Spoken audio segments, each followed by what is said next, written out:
antes de cualquier cosa, pues somos seres humanos, somos una persona que tiene dudas, que tiene experiencias, que tiene una formación, que tiene un contexto.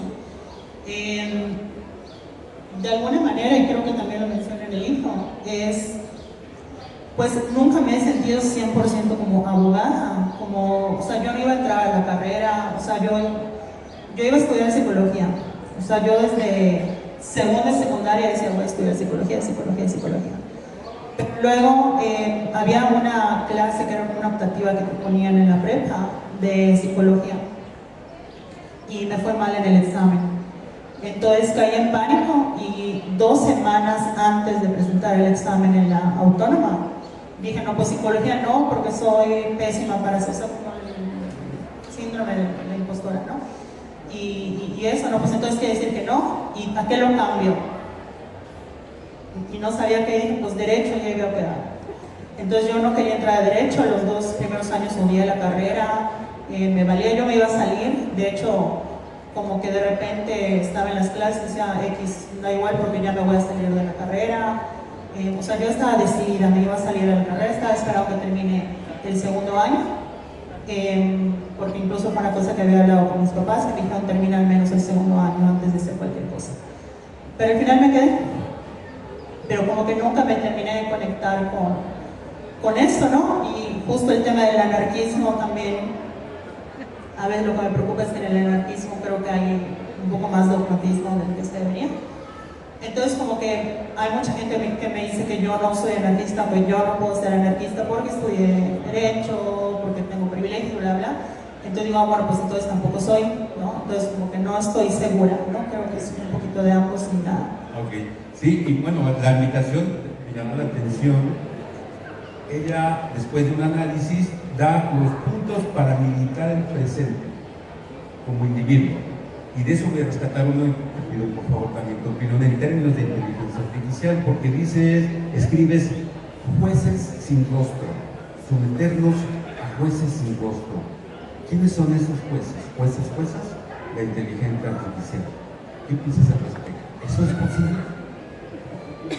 Bueno, de hecho, justamente en el libro, para ponerles un poquito de contexto, el libro son 3 capítulos, una sección de ensayo, no ensayos, como de artículos inéditos, artículos cortos, y luego ya hay al final un ensayo, digamos, ¿no? Que es justamente, se llama, se puede ser abogada y anarquista, ¿no?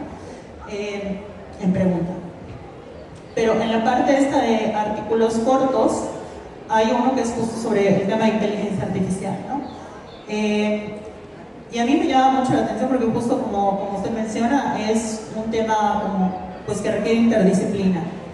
Yo no sé de temas de tecnología, no soy experta en ingeniería de sistemas, en inteligencia artificial, o sea, para que se den cuenta, todavía le pido a mis alumnos y alumnas que a veces me ayuden con cosas del proyecto, ¿no? O sea, que voy a saber de inteligencia artificial. Pero me parece que la pregunta de si los jueces pueden ser reemplazados por inteligencia artificial no solo es un tema de tecnología y de ingeniería en sistemas, sino que también va, y eso es lo que trato de presentar en esa parte del libro, con la pregunta de qué estamos entendiendo por justicia.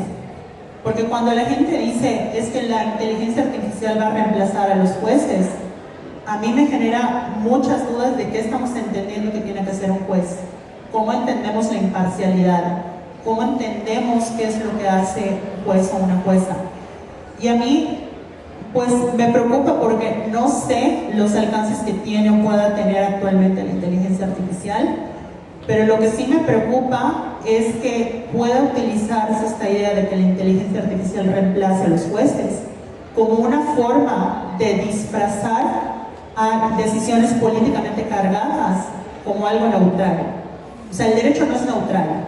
Y el problema es que el tema de que los jueces sean reemplazados por inteligencia artificial me parece que viene con esa esperanza de que el derecho es subjetivo, que es neutral, ¿no? Que así como el doctor, y que ni siquiera en medicina están así, el doctor identifica este síntoma, esto, lo otro, pues tienes esto, entonces es esta medicina, que así trabaja los abogados y las abogadas.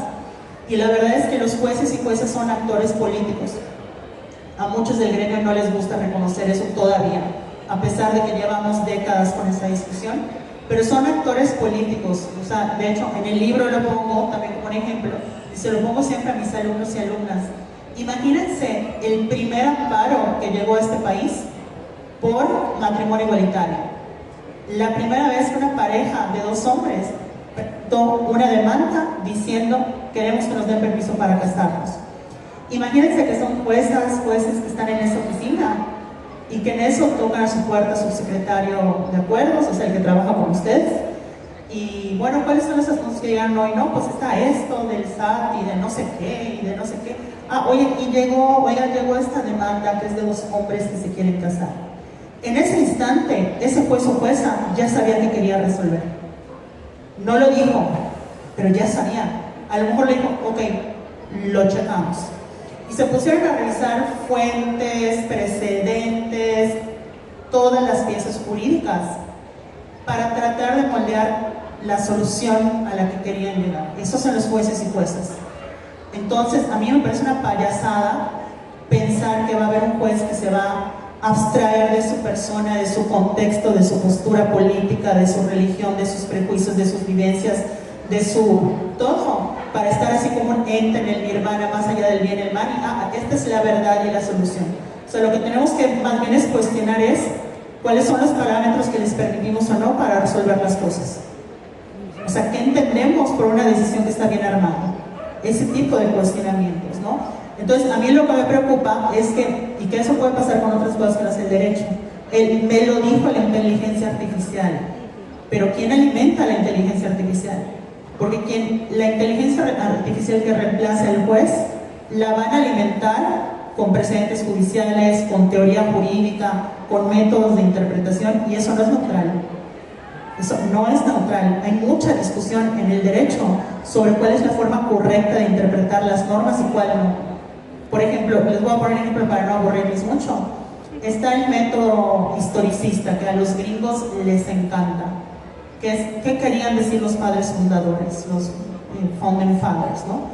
O sea, fíjense, es que a veces pensamos que los gringos tienen así todo lo más avanzado y eso. O sea, hay una discusión hoy de libertad de expresión de alguien que publicó algo en Facebook y otra persona le está demandando por daño moral, y ellos se van a preguntar, ¿qué diría Thomas Jefferson de esto? ¿Qué es lo que quería decir George Washington de la libertad de expresión? O sea, casi sacan una ouija para ponerse a preguntar. Es un absurdo, pero ese es un método de interpretación muy conservador, que no hay que confundir con el método histórico, que no es lo mismo que el historicista. No, una cosa, bueno, vamos a revisar para entender el contexto de una frase y sobre eso comprender que es otra cosa. Entonces, eso no es objetivo. Entonces, ¿quién va a alimentar a ese juez IA? ¿Con qué teorías? ¿Con qué parámetros? Porque esto no va a ser neutral. Entonces la pregunta es, ¿el juez puede ser reemplazado por una IA? ¿O simplemente va a haber un juez anónimo que va a alimentar a una IA que va a terminar haciendo las cosas desde su perspectiva? Ese es uno de los temas que abordo, de los muchos que abordan en el libro.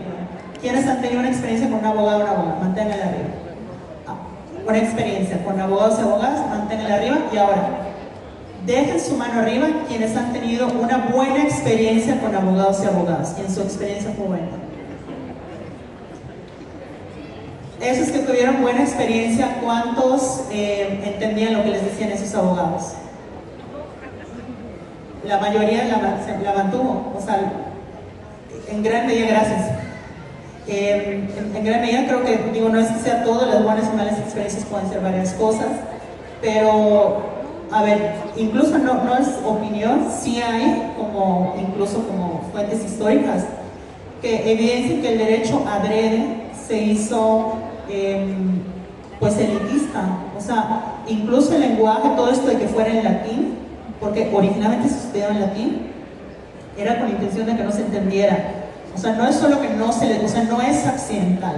Sí hubo a lo largo de la historia esta idea de que la gente no tenía que meterse con las leyes, no tenía que meterse con la interpretación, ¿no? Era un poquito como lo que pasaba en su momento con la Biblia o con otros campos de estudio, incluso con la medicina, ¿no? Entonces, no es accidental, Pero también creo que ahorita a varios abogados les genera un sentimiento de control, que muchos van a decir, no, no es verdad y no sé qué. Pero la realidad es que sí, incluso a eso, o sea, a mí me preocupa porque a mis alumnos y alumnas siempre les digo que tengan mucho cuidado, porque no hay nada que afecte tanto la capacidad de comunicarse como estudiar Derecho. O sea, realmente atrofia la capacidad de comunicación.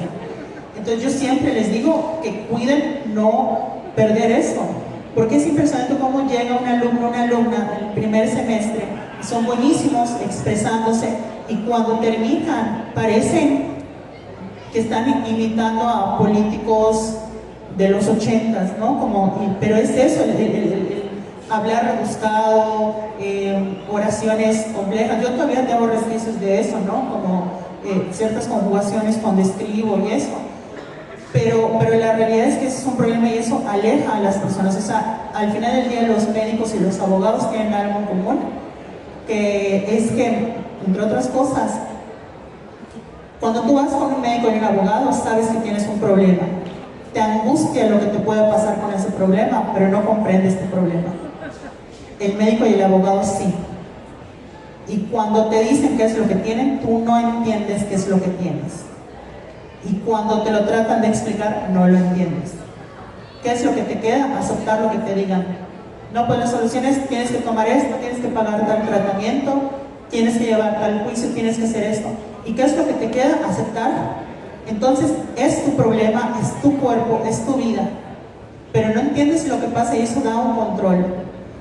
Entonces, mucha gente dice, no, es que sí, yo soy abogado ético porque nunca robo, nunca, no, es que la ética no se puede limitar a eso.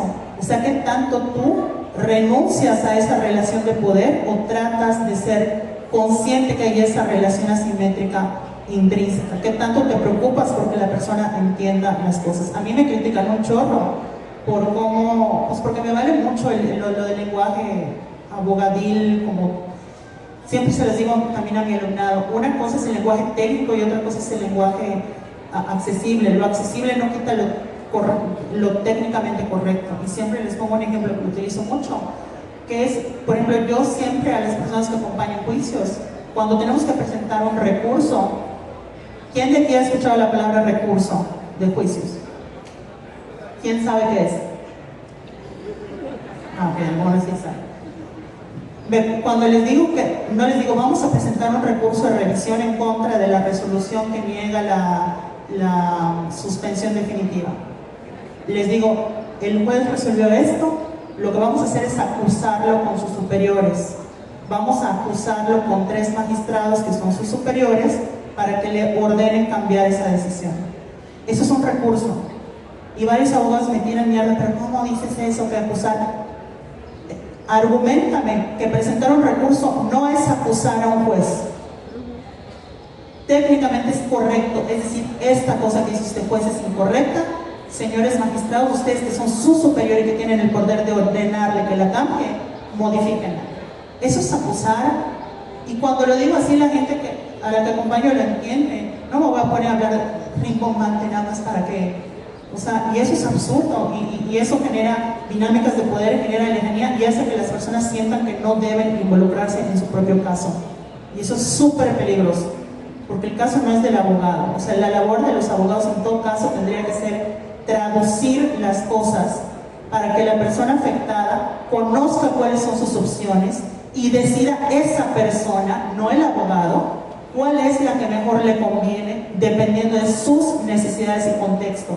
El labor del abogado y de la abogada debiera ser de un mero traductor, únicamente eso, porque no es tu caso, es caso de la persona.